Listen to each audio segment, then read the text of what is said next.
रामकृष्ण हरी मंडळी, रामकृष्ण हरी, तुमचे स्वागत आहे. आज आपण एक अलौकिक कथा ऐकणार आहोत. ती म्हणजे वरुथिनी एकादशीची. भारतीय हिंदू धर्मात एकादशीचे व्रत अत्यंत पवित्र आणि फलदायी मानले जाते. वर्षातील 24 एकादशींपैकी प्रत्येक एकादशीचे स्वतःचे वेगळे महत्त्व आहे. त्यापैकी वैशाख महिन्याच्या कृष्ण पक्षात येणारी वरुथिनी एकादशी ही विशेष महत्त्वाची मानली जाते.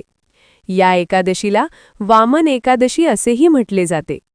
भगवान विष्णूच्या वामन अवताराशी या एकादशीचा संबंध असल्याने तिला हे नाव प्राप्त झाले आहे. पण मित्रांनो, कथा सुरू करण्याआधी एक छोटीशी विनंती. मित्रांनो, मी खूप मेहनत करून हा व्हिडिओ बनवत आहे. माझी तुम्हा सर्वांना एकच विनंती आहे. कृपया माझ्या व्हिडिओला एक लाईक नक्की करा. तुमच्या पाठिंब्यामुळेच माझ्या मेहनतीला खरी किंमत मिळते. आणि जर तुम्ही चॅनलवर नवीन असाल तर सबस्क्राईब नक्की करा. वरुथिनी एकादशीचे व्रत करणाऱ्या भक्ताला या जन्मातील सर्व पापांचे क्षालन होते आणि मृत्यूनंतर मोक्षाची प्राप्ती होते, असा शास्त्रांचा निर्देश आहे. युधिष्ठिराने श्रीकृष्णाला विचारलेल्या प्रश्नाच्या उत्तरादाखल या एकादशीची महती सांगितली गेली आहे. ही कथा भविष्य पुराण आणि पद्मपुराणात विस्तारपूर्वक वर्णिलेली आहे. या एकादशीचे व्रत केल्याने मनुष्याला कन्यादान, भूमिदान, तीळदान, सुवर्णदान आणि अन्नदान यांचे फळ मिळते. ऋषीमुनींनी सांगितले आहे की या व्रताचे पुण्य इतके महान आहे की ते कुरुक्षेत्रावरील सहस्र यज्ञांच्या पुण्यापेक्षाही अधिक आहे. तसेच गोदावरी, नर्मदा, यमुना, सरस्वती आणि गंगा या पंचनदींच्या संगमावर स्नान करण्याच्या पुण्यापेक्षाही अधिक पुण्य या एकादशीच्या व्रताने मिळते, असे शास्त्र सांगते. चला तर आपण कथा सुरू करूया. धर्मराज युधिष्ठिर यांनी भगवान श्रीकृष्ण यांना विचारले, हे प्रभू, वैशाख महिन्यातील कृष्ण पक्षातील एकादशीचे महत्त्व काय आहे? तिची कथा काय आहे? तेव्हा भगवान श्रीकृष्ण म्हणाले, ही एकादशी वरुथिनी एकादशी म्हणून ओळखली जाते. या दिवशी उपवास केल्याने मनुष्याचे सर्व पाप नष्ट होतात आणि त्याला सौभाग्य, समृद्धी आणि मोक्ष प्राप्त होतो. धर्मराज युधिष्ठिर अत्यंत लक्षपूर्वक हे सर्व ऐकत होते. श्रीकृष्ण म्हणाले, हे राजन, प्राचीन काळात एक अत्यंत पराक्रमी आणि धर्मप्रिय राजा होता. त्याचे नाव होते मांधाता राजा. तो इक्ष्वाकू वंशातील होता आणि त्याचे राज्य अत्यंत समृद्ध होते. त्या राज्यात सर्वत्र आनंद, शांती आणि समृद्धी होती. प्रजा सुखी होती, कारण राजा मांधाता अत्यंत न्यायप्रिय, दयाळू आणि धर्मनिष्ठ होता.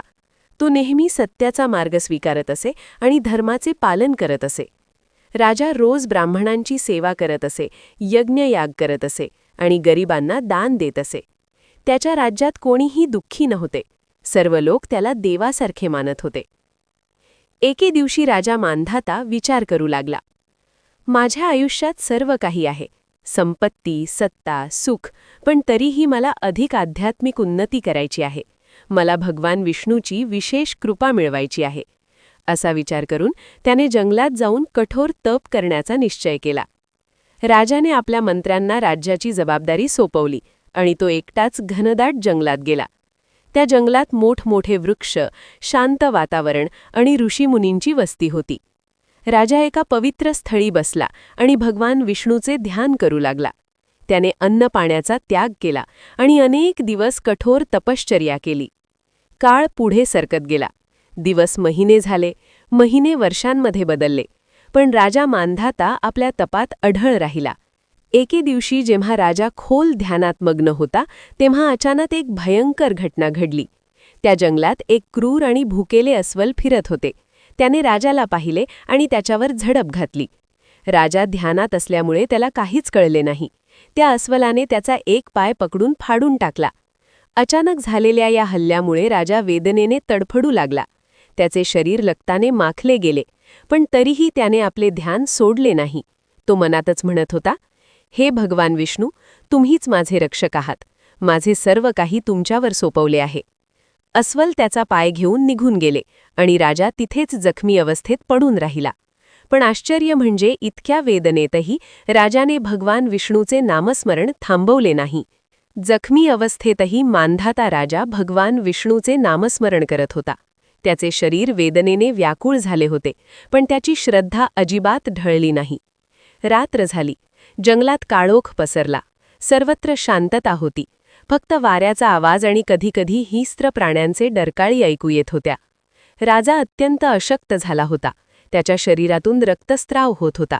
तरीही तो मनात म्हणत होता, हे भगवान विष्णू, तुम्हीच माझे रक्षक आहात. माझे सर्व काही तुमच्यावर सोपवले आहे. त्याची ही अखंड भक्ती आणि विश्वास पाहून भगवान विष्णू प्रसन्न झाले. अचानक त्या अंधाऱ्या जंगलात एक दिव्य प्रकाश प्रकट झाला. तो प्रकाश इतका तेजस्वी होता की संपूर्ण परिसर उजळून निघाला. त्या प्रकाशातून भगवान विष्णू प्रकट झाले. शंख, चक्र, गदा आणि पद्म धारण केलेले, अत्यंत तेजस्वी आणि शांत रूपात. राजा मांधाता ते दृश्य पाहून भावविभोष झाला. त्याने आपल्या जखमी अवस्थेतच नमस्कार करण्याचा प्रयत्न केला. भगवान विष्णू प्रेमाने म्हणाले, हे राजन, तुझ्या अढळ भक्तीमुळे मी अत्यंत प्रसन्न झालो आहे. इतक्या मोठ्या संकटातही तू माझे स्मरण सोडले नाहीस. राजा अश्रूंनी भरलेल्या डोळ्यांनी म्हणाला, हे प्रभू, मला तुमची कृपा हवी आहे. माझ्या पापांमुळेच मला हा दुःखद प्रसंग भोगावा लागला आहे. कृपया मला यापासून मुक्त करा. भगवान विष्णू म्हणाले, हे राजन, प्रत्येक मनुष्याला त्याच्या कर्मांचे फळ भोगावे लागते. पण तुझी भक्ती आणि श्रद्धा अत्यंत महान आहे. म्हणूनच मी तुला एक उपाय सांगतो. राजा उत्सुकतेने ऐकू लागला. भगवान म्हणाले, वैशाख महिन्यातील कृष्ण पक्षातील वरुथिनी एकादशीचे व्रत कर. हे व्रत अत्यंत पुण्यदायी आहे. यामुळे तुझे सर्व पाप नष्ट होतील आणि तुझे शरीर पुन्हा पूर्ववत होईल. राजा नम्रतेने म्हणाला, हे प्रभू, मी नक्कीच हे व्रत करीन. कृपया मला याची संपूर्ण विधी सांगा. भगवान विष्णू पुढे सांगू लागले, या एकादशीच्या दिवशी मनुष्याने उपवास करावा, रात्रभर जागरण करावे आणि माझी भक्ती करावी. द्वादशीच्या दिवशी ब्राह्मणांना अन्नदान करावे आणि दानधर्म करावा. जो मनुष्य हे व्रत श्रद्धेने करतो त्याचे सर्व पाप नष्ट होतात आणि त्याला सुख, समृद्धी आणि अखेरीस मोक्ष प्राप्त होतो. राजा मांधाता अत्यंत आनंदी झाला. त्याने भगवान विष्णूला साष्टांग नमस्कार केला. भगवान विष्णू म्हणाले, हे राजन, आता तू स्वस्थ होशील. माझी कृपा तुझ्यावर सदैव राहील. असे म्हणून भगवान विष्णू अदृश्य झाले. राजा काही काळ तिथेच पडून राहिला. हळूहळू त्याच्या जखमा बऱ्या होऊ लागल्या. त्याच्या मनात नवीन आशा आणि ऊर्जा निर्माण झाली. तो मनात म्हणाला, मला लवकरात लवकर वरुथिनी एकादशीचे व्रत करायचे आहे. हाच माझ्या उद्धाराचा मार्ग आहे. काही दिवसांनी थोडा बळ मिळाल्यावर राजा जंगलातून बाहेर पडला आणि आपल्या राज्याकडे परतू लागला. जंगलातून बाहेर पडताना मांधाता राजा यांच्या मनात एकच विचार होता की मला लवकरात लवकर वरुथिनी एकादशीचे व्रत करायचे आहे आणि भगवान विष्णू यांची कृपा मिळवायची आहे. राजा अत्यंत अशक्त अवस्थेत होता, पण त्याची इच्छाशक्ती प्रचंड होती. काही दिवसांच्या प्रवासानंतर तो आपल्या राज्यात परतला. राजाला पाहताच प्रजा आणि मंत्री अत्यंत दुःखी झाले. त्यांच्या प्रिय राजाची अशी अवस्था पाहून सर्वजण व्याकुळ झाले. पण राजा शांतपणे म्हणाला, हे सर्व माझ्या कर्मांचे फळ आहे. आता मला त्यातून मुक्त होण्यासाठी भगवान विष्णूंनी सांगितलेले व्रत करायचे आहे. राजाने त्वरित राजवाड्यातील सर्व व्यवस्था करून घेतली आणि वैशाख महिन्यातील कृष्ण पक्षातील एकादशीची वाट पाहू लागला. काही दिवसांनी तो पवित्र दिवस आला, वरुथिनी एकादशी. त्या दिवशी पहाटे लवकर उठून राजाने पवित्र स्नान केले. त्याने स्वच्छ वस्त्र परिधान केले आणि मंदिरात जाऊन भगवान विष्णूची पूजा केली. राजा अत्यंत भक्तिभावाने मंत्रजप करू लागला. त्याने दिवसभर अन्न पाणी त्याग करून कठोर उपवास केला. संपूर्ण दिवस तो ध्यान, जप आणि पूजा करण्यात मग्न राहिला. त्याच्या मनात एकच भावना होती, हे प्रभू, मला तुमची कृपा हवी आहे. रात्र झाली, पण राजाने विश्रांती घेतली नाही. त्याने रात्रभर जागरण केले आणि भगवान विष्णूचे भजन कीर्तन केले. राजवाड्यातील सर्व लोकही त्याच्यासोबत भक्तिभावाने सहभागी झाले. संपूर्ण वातावरण भक्तिमय झाले होते. दुसऱ्या दिवशी म्हणजे द्वादशीच्या दिवशी राजाने ब्राह्मणांना आदराने आमंत्रित केले. त्यांना अन्नदान केले, वस्त्रदान केले आणि दक्षिणा दिली.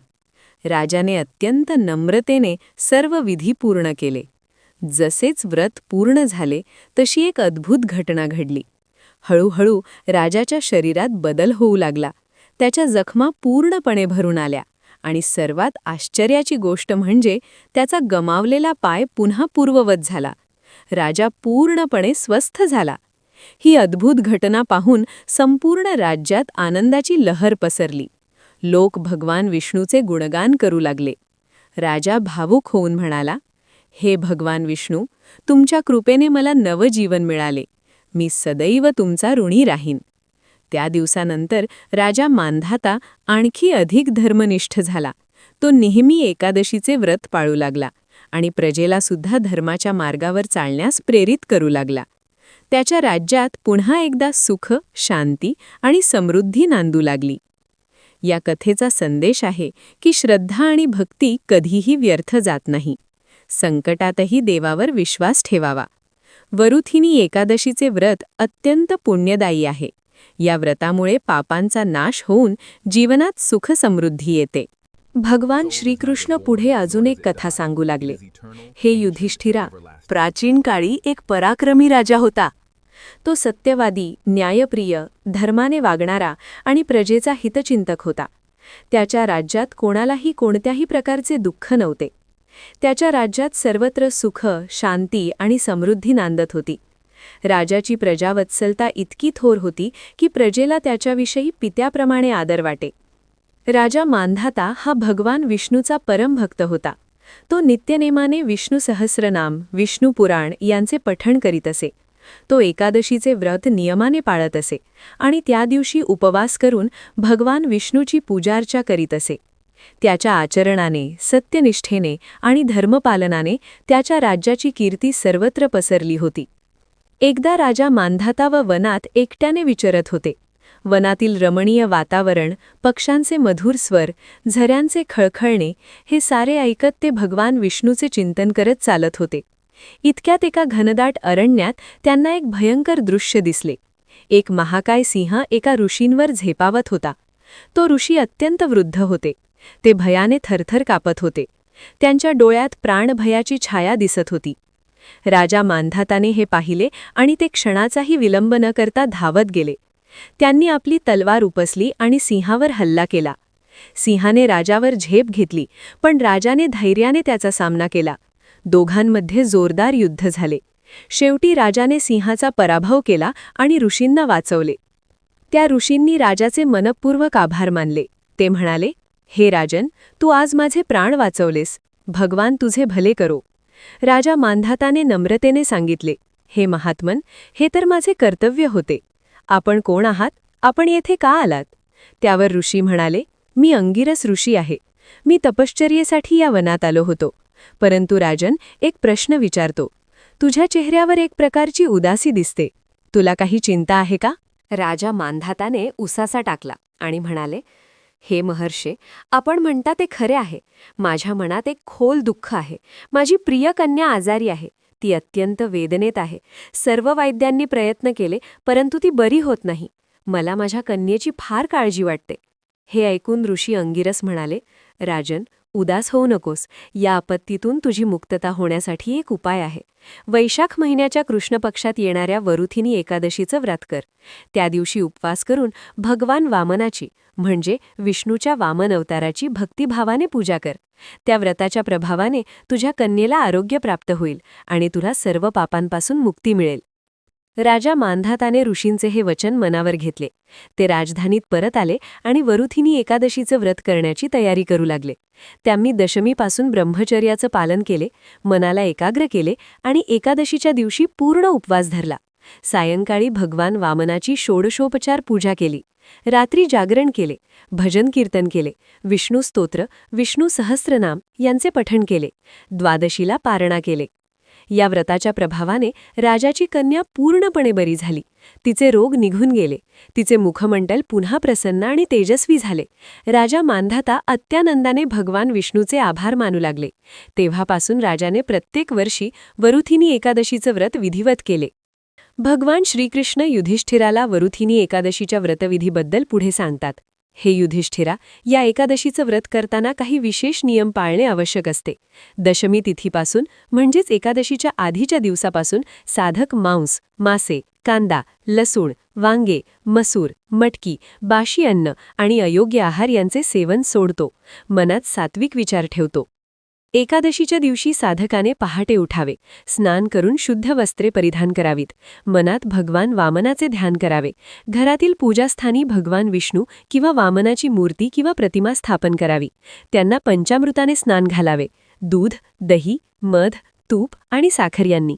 त्यानंतर जल, गंध, अक्षता, फुले, धूप, दीप आणि नैवेद्य अर्पण करावे. विशेष म्हणजे भगवान वामनाला तुळशीपत्र अर्पण करणे अत्यंत आवश्यक आहे. तुळशीशिवाय विष्णूची पूजा अपूर्ण मानली जाते.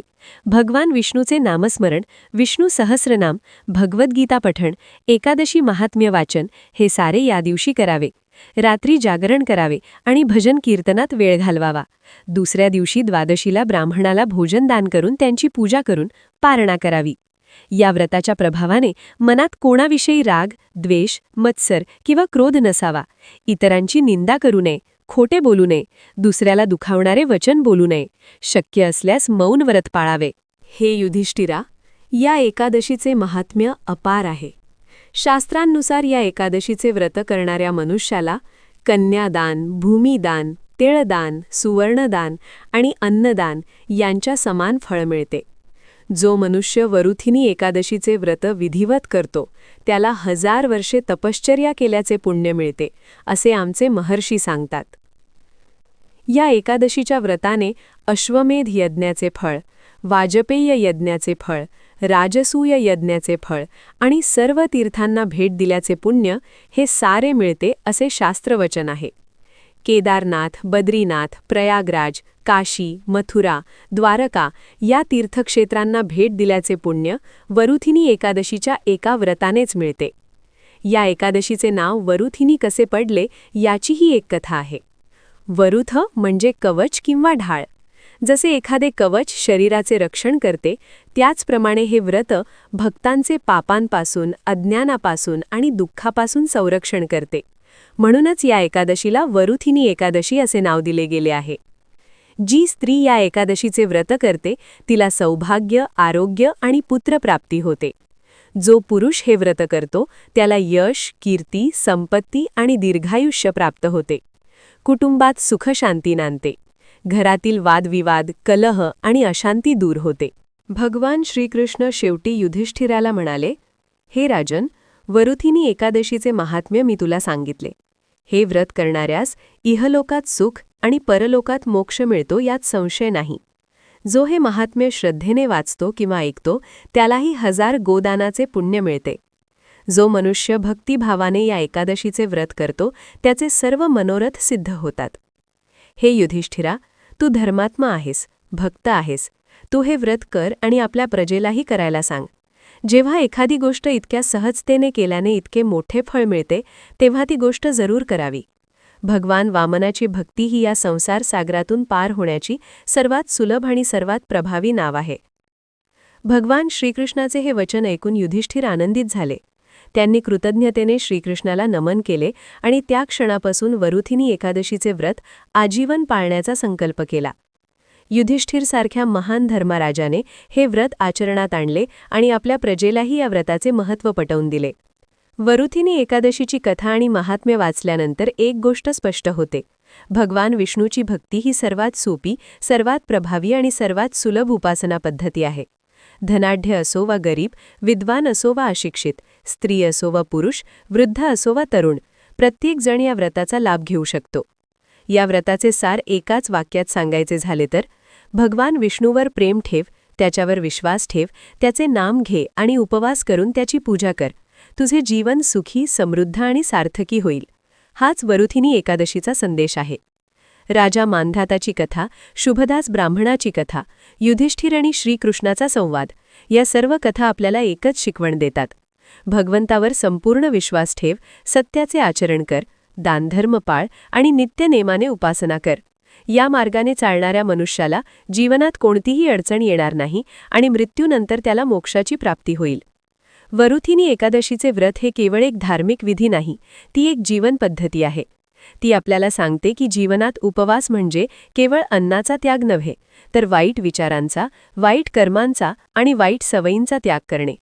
खरा उपवास म्हणजे मनाला पापांपासून दूर ठेवणे.